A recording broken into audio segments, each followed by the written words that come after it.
Bonjour, nous allons corriger l'exercice 13, qui est un exercice sur une étude de fonctions trigonométriques. Bien, alors on considère l'ensemble grand D des réels petit x tel que pour tout entier relatif k, x est différent de k fois pi. Autrement dit, l'ensemble grand D, c'est l'ensemble des réels qui ne sont pas des multiples de pi. Soit f une fonction définie sur D, f de x étant égal à cosinus x sur sinus x. C'est normal que les multiples de pi sont les valeurs qui annulent le sinus, et donc évidemment, si on exclut les multiples de pi, cette fonction est bien définie. Alors première question, étudier la parité de la fonction f. Donc vous savez que pour étudier la parité d'une fonction, savoir si elle va être paire ou impaire, peut-être ni paire ni impaire, en tout cas, on commence par étudier l'ensemble de définition D. On a besoin que cet ensemble D soit un ensemble symétrique par rapport à 0. Si ça ne marche pas, on dira que la fonction est ni paire ni impaire. Donc, on va partir du fait que, alors pour montrer que cet ensemble est symétrique par rapport à 0, on va montrer que si un nombre est dans l'ensemble D, obligatoirement, son opposé sera aussi dans l'ensemble D, appartiendra aussi à grand D. Donc on va raisonner par implication. On part de x appartient à D. Qu'est-ce que ça signifie que x appartient à D? Ça signifie que x est un réel qui va être différent de k fois pi. K est un entier relatif. Et donc si x est différent de k fois pi, ça signifie que son opposé, que les opposés sont aussi différents. C'est-à-dire l'opposé de x est différent de l'opposé de k fois pi. Mais dans ce cas-là, on peut écrire que moins x est différent de k' fois pi avec k' qui est l'opposé de k, qui est égal à moins k.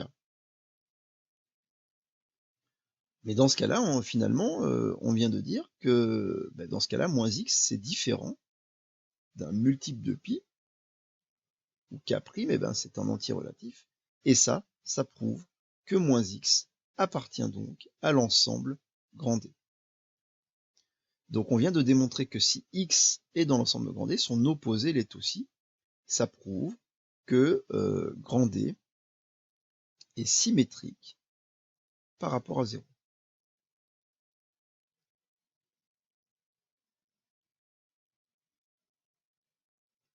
Ça, c'est la première étape quand on étudie la parité. Donc, voilà, on l'a démontré. Maintenant, on va démontrer évidemment la deuxième étape. Et rappelez-vous, on se donne un petit x quelconque de l'ensemble D et on va calculer l'image de moins x. Si on trouve que pour tout x c'est égal à f de x, ça prouvera que la fonction est paire. Si c'est égal à moins f de x, ça prouvera que la fonction est impaire. Puis si ça ne fonctionne pas, il faudra peut-être essayer de prouver qu'elle est ni paire ni impaire, peut-être avec un contre-exemple. Donc f de moins x, c'est égal à cosinus de moins x sur sinus de moins x. Mais on sait que la fonction cosinus est une fonction paire, donc cosinus de moins x, on sait que c'est égal pour tout x réel, et donc pour tout x appartenant à D, à cosinus de moins x est égal à cosinus x. Sinus de moins x est une fonction impaire, donc sinus de moins x est égal à moins sinus de x. Et donc on obtient que c'est l'opposé de cos x sur sinus x, c'est-à-dire moins f de x. On vient de démontrer que pour tout x appartenant à D, f de moins x est égal à moins f de x. Ça prouve, avec le fait que D soit symétrique par rapport à 0, que f est une fonction impaire. Bien. Deuxième question de cet exercice, démontrer que f est pi périodique. Alors, pour démontrer que f est pi périodique, de la même manière, on commence par démontrer que si un nombre x appartient à D, alors x plus pi appartiendra aussi à D. Donc, on part de x appartient à D, ça veut dire que x est différent de k fois pi, avec k appartenant à z. Donc, je peux ajouter pi. Donc, si x est différent de k fois pi, x plus pi sera bien différent de k pi plus pi. Toujours avec k appartient à z. Et donc, ça prouve que x plus pi, regardez, je peux ici factoriser par pi. C'est différent de k plus 1 pi, avec k appartient à z. Mais ce k plus 1, k étant un entier relatif, je peux le remplacer par un autre entier relatif qui suit k, c'est-à-dire je peux l'appeler k' par exemple, k' pi avec k' qui est égal à k plus 1, et k qui appartient à z. Et qu'est-ce que je viens de démontrer? Que x plus pi était différent de k' pi avec k' qui est un entier relatif. Or, ça prouve que x plus pi, il appartient aussi à d, puisque appartenir à d, c'est être différent d'un multiple de pi. Et donc, déjà, on a démontré que si on avait un nombre dans d, quand on se décalait de pi, c'était encore dans d. C'est la première condition pour être pi périodique. C'est pas suffisant, on se donne un petit x de d maintenant, et on va vérifier si f de x plus pi est bien égal à f de x. C'est ça, être pi périodique. Donc c'est égal à cosinus de x plus pi sur sinus de x plus pi. Cosinus de x plus pi. Alors, cosinus de x plus pi, ça vaut le coup, là, au lieu d'apprendre par cœur ces propriétés du cosinus, de les retrouver graphiquement. Donc, on trace notre petit cercle trigonométrique, et puis on retrouve nos propriétés. Donc, je prends ici un petit x, là. Je peux aussi le représenter ici, par ce point du cercle trigonométrique. Alors, où se trouve x plus pi? X plus pi, ça veut dire que à ma mesure de x, évidemment, je rajoute un demi-tour, donc x plus pi, il est là. Comment sont les cosinus? Vous voyez que le cosinus de x plus pi, en fait, c'est l'opposé du cosinus de x. Et puis, donc ça, c'est cosinus de x plus pi. Et puis là, vous avez cosinus de x. Vous voyez bien qu'ils sont opposés. Pour les sinus, c'est exactement la même chose. Le sinus de x plus pi, c'est l'opposé du sinus de x. On retrouve facilement donc ces petites propriétés des angles associés. Et donc évidemment, ça nous donne le quotient cosinus x sur sinus x, c'est-à-dire f de x. On vient de démontrer que f de x plus pi est égal à f de x pour tout x appartenant à d, et ça nous prouve que f est pi périodique.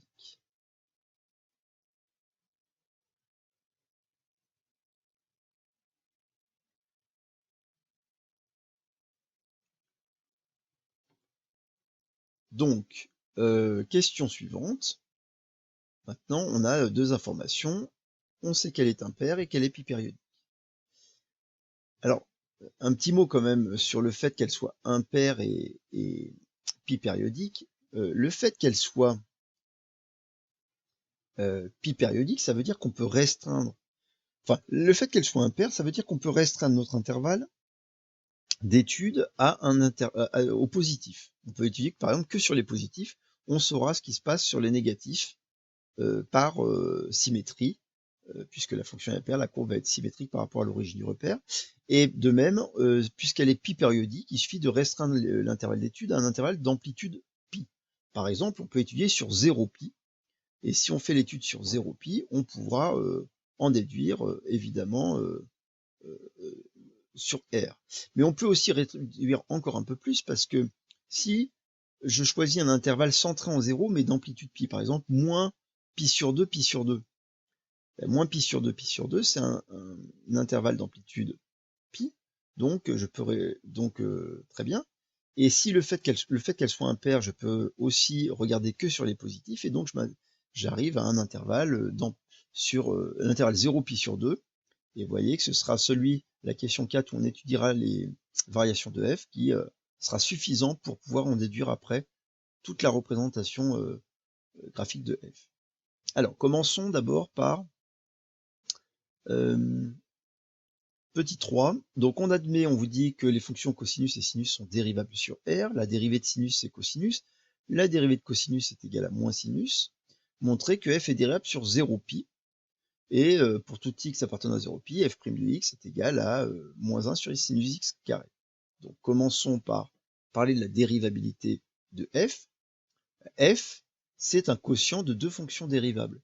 Donc on peut dire que f est dérivable sur grand D. Alors sur nous c'est l'intervalle qui nous intéresse ici, sur l'intervalle 0π ouvert. Donc sur l'intervalle 0π ouvert, donc comme quotient de fonction dérivable sur 0π. Et il faut rajouter, puisque c'est un quotient, dont le dénominateur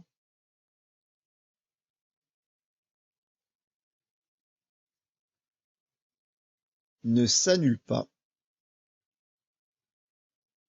sur 0π.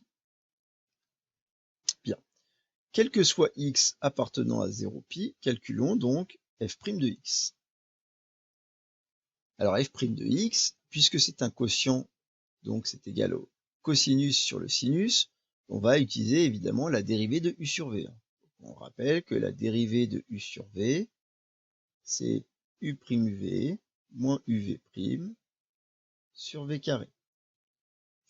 Donc ici, ça va donner la dérivée de cosinus, c'est moins sinus x, fois v sinus x, moins u cosinus x, fois la dérivée de sinus x, cosinus x.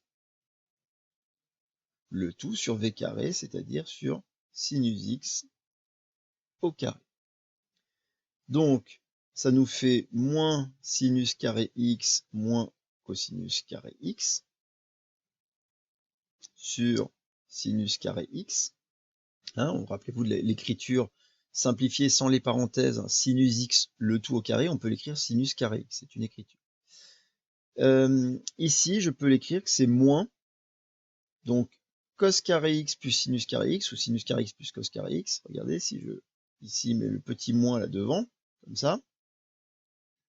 Or ici, vous rappelez-vous que on a la formule fondamentale de la trigonométrie qui dit que cos carré x plus sinus carré x pour tout x est toujours égal à 1. Et donc c'est égal à moins 1 sur sinus carré x. Voilà donc l'expression de f' de x, qui était ce qui était indiqué, ce qu'il fallait trouver à la question 3. Bien. Question 4, en déduire les variations de f sur 0π sur 2. Donc la dérivée étant valable sur 0π, on va l'utiliser sur 0π sur 2. Donc c'est évidemment le signe de la dérivée qui nous intéresse pour avoir les variations, et c'est extrêmement simple. Sur 0π sur 2, regardez, directement, c'est moins 1 sur sinus carré. Sinus carré, c'est un carré, donc c'est positif. L'inverse d'un positif, c'est positif. Et l'opposé d'un positif, c'est négatif. Donc évidemment, de manière très simple, f' de x est strictement négative sur 0π sur 2. Voilà. Et donc, f est strictement décroissante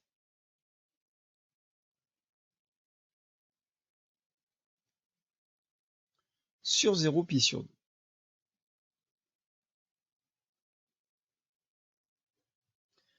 Petit 5. Donc, on nous demande dans cette question-là de résoudre deux équations, f de x égale 0 et f de x égale 1 sur 0π. Donc, résolvons f de x égale 0. Alors, f de x est égal à 0, c'est équivalent à cosinus x sur sinus x est égal à 0. Évidemment, c'est équivalent à ce que le cosinus x soit égal à 0, et puis que le sinus x soit différent de 0, puisque c'est un quotient et le dénominateur n'a pas le droit de s'annuler. Bon, sinus x différent de 0, on sait que ça veut dire ici que x sera différent de kπ, k appartient à z. Cosinus x égale 0, c'est, vous savez que, alors, on sait que cosinus x est égal à 0, très simplement, on peut le faire pas besoin de ramener une équation trigonométrique. Regardez, le cosinus, quand est-ce qu'il vaut 0 quand on est sur 0 pi sur 2? Pour prendre une seule valeur, évidemment, c'est quand c'est égal à pi sur 2. Alors attendez, excusez-moi, il fallait résoudre dans 0 pi. Donc x est dans l'intervalle 0 pi. Et dans l'intervalle 0 pi, quand est-ce que le cosinus s'annule? Il n'y a qu'une seule possibilité, c'est quand x est égal à pi sur 2. Alors on va ici le mettre directement, x égale à pi sur 2, puisque je vous rappelle qu'on fait une recherche dans x appartient ici à 0 pi. Alors 0 pi, c'est 0 pi ouvert, pardon. Donc,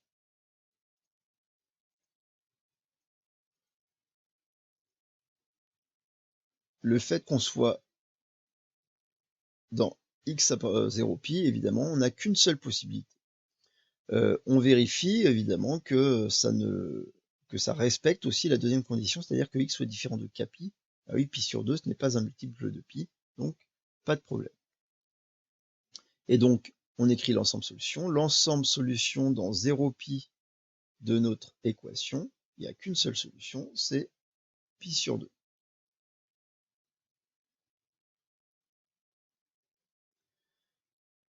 Deuxième équation, f de x est égal à 1. Donc c'est équivalent à cosinus x sur sinus x qui est égal à 1, c'est-à-dire cosinus x est égal à sinus x. Alors, rappelez-vous ce type d'équation. Alors, on est toujours sur x qui appartient, attention, à 0 pi. Bon, je le réécris pas à chaque fois. Donc, cosinus x égale sinus x. Pour résoudre ce type d'équation, là, on en a fait cette année. Rappelez-vous qu'on sait faire quand on a l'égalité de deux cosinus. Même si on pourrait encore le faire graphiquement, on va essayer de le faire un petit peu plus précisément. Donc, c'est cos x est égal, rappelez-vous, sinus x, c'est égal au cosinus de pi sur 2 moins x. On se ramène à un cosinus. Pourquoi? Parce qu'on sait que quand deux cosinus sont égaux, ça veut dire que les angles sont égaux modulo de pi, ou ils sont opposés modulo de pi. Donc, ça nous donne, en ajoutant x de chaque côté, ça nous donne 2x est égal à pi sur 2 modulo de pi, ou, et puis là, ça nous fait x est égal à moins pi sur 2 plus x modulo de pi. Donc ça donne x est égal à pi sur 2, pi sur 4, puisqu'on divise pi sur 2 par 2. Mais attention, on divise aussi divisé par donc le modulo. Il faut aussi diviser le modulo par 2, c'est-à-dire que ça va nous faire du modulo pi. Très important. Ou ici, on obtient finalement, en soustrayant x de chaque membre, ça obtient 0 est égal à moins pi sur 2 modulo de pi. Alors, cette congruence est fausse, cette égalité modulo de pi est fausse, puisque 0 n'est pas égal ou congru à moins pi sur 2 modulo de pi. Très bien. Et donc, il nous reste que x est égal à pi sur 4 modulo pi. X est égal à pi sur 4 modulo pi. Je vous rappelle qu'on est dans l'intervalle 0 pi. Et donc, la solution dans l'intervalle 0 pi, il n'y en a qu'une seule, c'est justement pi sur 4. Puisque, vous voyez que sur le cercle, les modulo pi, ça veut dire que si vous avez pi sur 4 qui se trouve ici, pi sur 4 qui est solution, mais modulo pi, ça veut dire qu'on rajoute des demi-tours. Et si je rajoute des demi-tours, je ne suis plus dans l'intervalle 0 pi. Donc il n'y a bien qu'une seule solution dans l'intervalle 0 pi, c'est pi sur 4.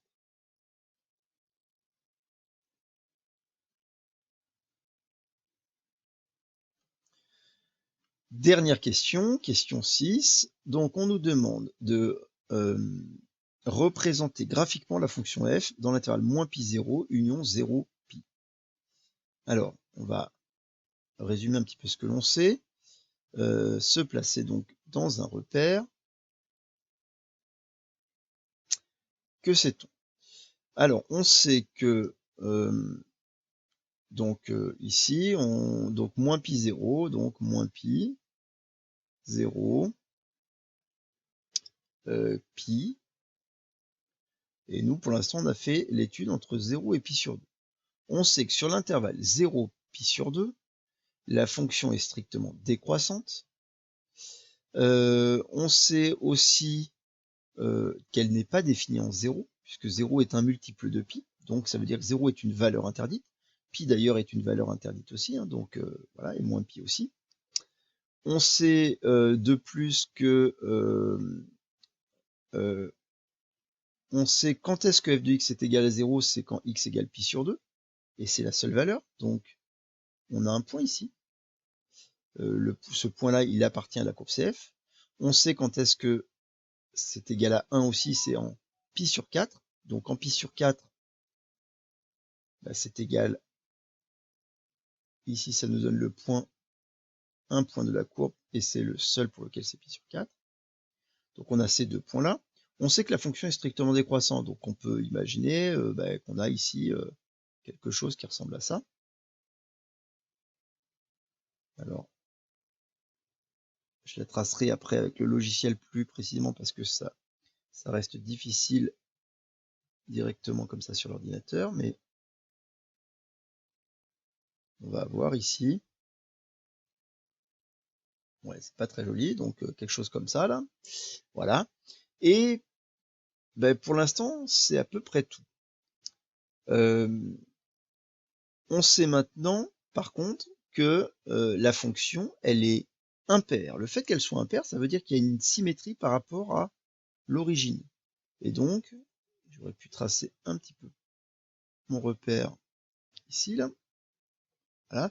Et donc, on sait que il y a une symétrie par rapport à l'axe, par rapport à l'origine du repère. Donc, entre moins pi sur 2 et 0, ça devrait avoir la même allure, mais symétrique. Et donc, on va obtenir ici, ben, voilà, une courbe qui devrait ressembler à ça, de ce côté-là.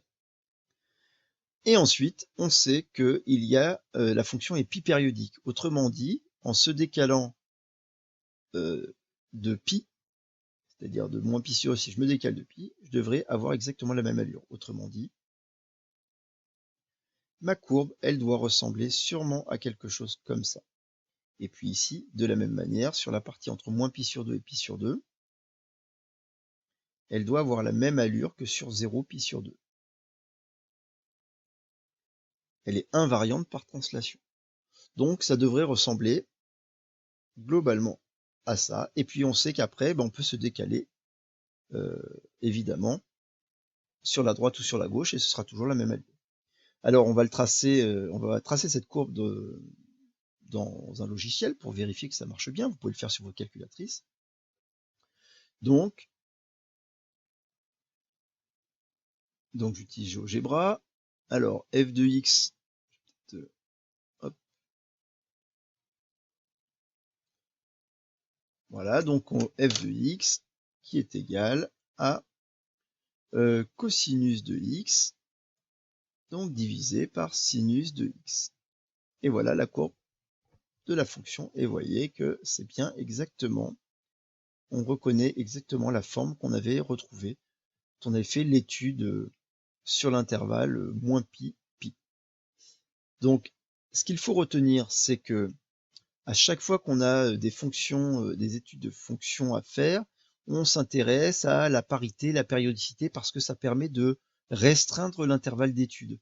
On a réussi à tout restreindre à l'intervalle 0 pi sur 2, et à partir de l'intervalle 0 pi sur 2, en fait, on peut en déduire tout ce qui se passe sur l'ensemble de définitions pour la fonction. C'est vraiment ça l'intérêt de cet exercice. Voilà, au revoir.